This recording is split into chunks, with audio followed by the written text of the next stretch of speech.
هبت نفحات أنسية فشد البلبل. پورا قرآن پھیلا ہوا ہے. اللہ تعالیٰ نے قرآن مجید کی مختلف صورتوں میں مختلف مضامین بیان فرمائے ہیں، لیکن اللہ ہر مضمون کے بعد اپنی عظمت، اپنی کبریائی، اپنی وحدانیت، اپنی قدرت، اپنا خلق، اپنے عجیب کرشمے اللہ آسمان و زمین اور افلاک کے اللہ تعالیٰ دکھاتے ہیں. وَلَهُ مَا سَكَنَ فِي اللَّيْلِ وَالنَّهَارِ وَهُوَ السَّمِيعُ الْعَلِيمُ. اللہ فرما رہے ہیں کہ دن اور رات میں جو چیز سکون اختیار کرتی ہے اور جو چیز ہلتی ہے وہ اللہ ہی کی ہے. یعنی دنیا میں ہر چیز کی دو حالتیں ہیں، یا تو وہ حرکت میں ہے یا وہ سکون میں ہے، اسٹیٹک ہے، یا وہ موونگ پوزیشن میں ہے. اللہ کہہ رہے دنیا میں جو چیز بھی ہل رہی ہے، جو کر رہی ہے، وَلَهُ اللہ کے لیے ہے، اللہ کے قبض و قدرت میں ہے. وَالسَّمَاوَاتُ مَطْوِيَّاتٌ بِيَمِينِهِ. تم آسمان و زمین دیکھ رہے ہو، یہ اللہ کے دائیں ہاتھ میں لپٹے ہوئے ہیں. یہ کنایا ہے، یعنی یہ ہم سمجھ نہیں سکتے کہ اللہ کا دایاں ہاتھ کیسا ہے اور آسمان و زمین کا لپٹنا کیسا ہے. جیسا بھی ہے اللہ ہی کو معلوم، لیکن اللہ نے مثال دی کہ میرا دایاں ہاتھ سب سے زیادہ طاقتور ہوتا ہے، اور جو چیز میں نے دائیں ہاتھ میں پکڑی ہوتی ہے وہ میرے سب سے زیادہ کنٹرول میں ہوتی ہے.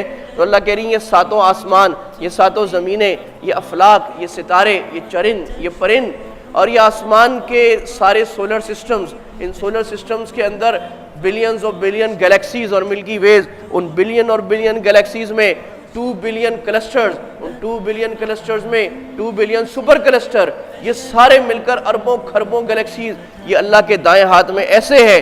اللہ جس کو چاہے ہٹا دے، اللہ جس کو چاہے پلٹا دے. کلن فی فلک یسبحون. اللہ تعالیٰ نے قرآن نے 1400 سال پہلے کہا تھا کہ ان میں دنیا میں ان کھربوں کھربوں ستاروں اور سیاروں میں ہر سیارہ اپنے خاص آربٹ میں گھومتا ہے، اپنے خاص محور میں گھومتا ہے. اس کا ایک ٹریک ہے، اس کا رسالہ ہے، اس کا ایک راستہ ہے. وہ سارے سیارے آپس میں یوں گزرتے ہیں، ایک دوسرے کے ساتھ یوں گزر رہے ہیں، یوں کروڑوں. کوئی ٹکراتا نہیں ہے کیونکہ اللہ نے پکڑ کے رکھا ہوا ہے. اللہ تعالیٰ نے اپنے ہاتھ میں رکھا ہوا ہے. ساتوں آسمان اللہ کے ہاتھ میں، اللہ کی قدرت میں ہے. وَيَمْسَسْكَ اللَّهُ بِضُرٍّ فَلَا كَاشِفَ لَهُ إِلَّا هُوَ. اگر اللہ تعالیٰ آپ کو کوئی تکلیف پہنچانا چاہے تو دنیا میں کوئی ہٹانے والا نہیں ہے الا ہو. یہ ہو کی ضرب دل پہ لگائی جا رہی ہے. اللہ کے سوا کوئی نہیں جو ہٹا سکے. آپ پاکستان کے ڈاکٹر دیکھ لیں، آپ آغا خان چلے جائیں، لیاقت چلے جائیں، نہیں سمجھ میں آئے سنگاپور چلے جائیں، نہیں سمجھ میں آئے برطانیہ چلے جائیں. اللہ نے نہیں لکھا نہیں ہونے والی وہ دور. وَيَمْسَسْكَ بِخَيْرٍ فَلَا رَادَّ لِفَضْلِهِ. اور اگر اللہ آپ کو کوئی خیر دینے کا ارادہ کر لے، دنیا کے بادشاہ جمع ہو جائیں، دنیا کے طاقتور لوگ جمع ہو جائیں، اس خیر کو نہیں پھیر سکتے. وہ اللہ ہے. اللہ فرماتے ہیں آسمان دیکھ رہے ہو، تم کیا سمجھتے ہو؟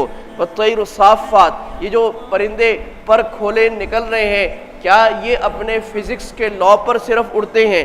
اللہ کہہ رہے نہیں نہیں، اللہ تعالیٰ نے ان کو پکڑا ہوا ہے. اللہ تعالیٰ نے ان کو پکڑا ہوا ہے. اللہ کے پکڑنے سے چل رہے ہیں. اللہ نہ پکڑے نہیں چلے گا. وَالَّذِي خَلَقَ السَّمَاوَاتِ وَالْأَرْضَ بِالْحَقِّ. اللہ تعالیٰ نے آسمان، یہ زمین ایک حق مقصد کے لیے پیدا فرمائے ہیں. وَمَا خَلَقْنَا السَّمَاوَاتِ وَالْأَرْضَ وَمَا بَيْنَهُمَا لَاعِبِينَ. اللہ نے کھیل نہیں پیدا کیا کہ ایک بچے کا کھیل ہوتا ہے، وہ گھروندہ بناتا ہے مٹی کا، اور جب کھیل ختم کرتا ہے اڑا کر چلا جاتا ہے. اللہ کہہ رہے نہیں میرے بندے، ایک بڑے عظیم مقصد کے لیے میں نے پیدا کیا ہے. جو اس مقصد کو سمجھ جاتا ہے وہ دنیا میں کامیاب ہو جاتا ہے، آخرت میں بھی کامیاب ہو جاتا ہے. جو اس مقصد کو نہیں سمجھتا وہ ناکام ہو جاتا ہے، دنیا میں بھی ناکام ہو جاتا ہے، ہمیشہ کی ناکام ہو جاتا ہے. اللہ کہہ رہے میں اپنی قدرت کا ایک شاہکار اور بیان کروں. هو الذی خلق السماوات والارض بالحق ویوم یقول کن فیکون. جس دن اللہ تعالیٰ فرماتے ہو جا، ہو جاتا ہے. اس سے بڑھ کر دنیا میں طاقت کا کوئی ذریعہ نہیں ہے کہ انسان جو سوچے وہ ہو جائے. انسان جو سوچے وہ ہو جائے، بلکہ اللہ کو سوچنے کی ضرورت بھی نہیں ہوتی. اللہ کا ازلی ارادہ ہے، وہ جس چیز کے ساتھ لگتا ہے وہ ہو جاتی ہے. وَيَوْمَ يَقُولُ كُن فَيَكُونُ قَوْلُهُ الْحَقُّ وَلَهُ الْمُلْكُ. اللہ کا قول سچ، ہمیشہ صحیح آنے والا. بادشاہت اللہ کے ہاتھ میں، دنیا میں بھی، اول بھی، آخر بھی، ظاہر بھی، باطن بھی، اوپر بھی، اندر بھی، سب اللہ. جب قیامت آئے گی دنیا ملیہ میٹ ہو جائے گی. اسرائیل علیہ السلام سور پھونکیں گے، نفقہ اولا ہوگا، اور پہاڑ روئی کے گالوں کی طرح اڑیں گے اور دھنی ہوئی روڑی کی طرح اڑیں گے. اور مائیں اور اونٹنیاں اور جانور اپنے بچوں کو چھوڑ کر بھاگتے پھریں گے، اور آسمان و زمین کو یوں ملا دیا جائے گا، اور پانیوں کو خشک کر دیا جائے گا، اور پہاڑوں کو روئی کی گالوں کی طرح اڑایا جائے گا۔ القارعۃ ما القارعہ، اور زمین دہلے گی اور زمین کانپے گی اور زمین دہلے گی، اور زمین اپنے اندر سارا کچھ نکال کے باہر پھینک دے گی۔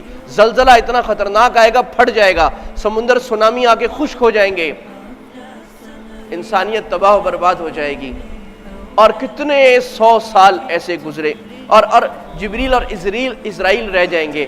اللہ جبریل سے کہیں گے اسرائیل کی روح بھی نکالو، وہ بھی نکالیں گے۔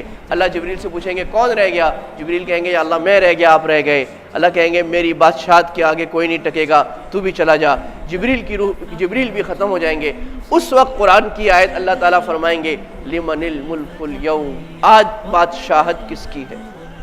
کہاں گئے آج بادشاہت پہ فخر کرنے والے؟ کہاں گئے آج اپنے پیسے پہ فخر کرنے والے؟ کہاں گئے اپنے کمال پہ فخر کرنے والے؟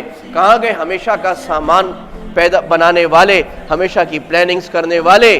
کوئی نہیں ہے۔ للہ کوئی جواب تو نہیں دے گا، کوئی جواب نہیں دے گا، کوئی ہے نہیں۔ اللہ خود جواب دیں گے للہ الواحد القہار، وہ اللہ ایک اکیلا زبردست، اس کے علاوہ کوئی باقی نہیں ہے، کوئی بچا نہیں ہے۔ اللہ کہہ رہے میرے بندے میں نے تیری قدرت کے لیے آسمان و زمین میں ہزاروں نشانیاں رکھی ہیں، تو ہی نہ سمجھے تو میں کیا کروں؟ القمم لما عطرتم مجلسنا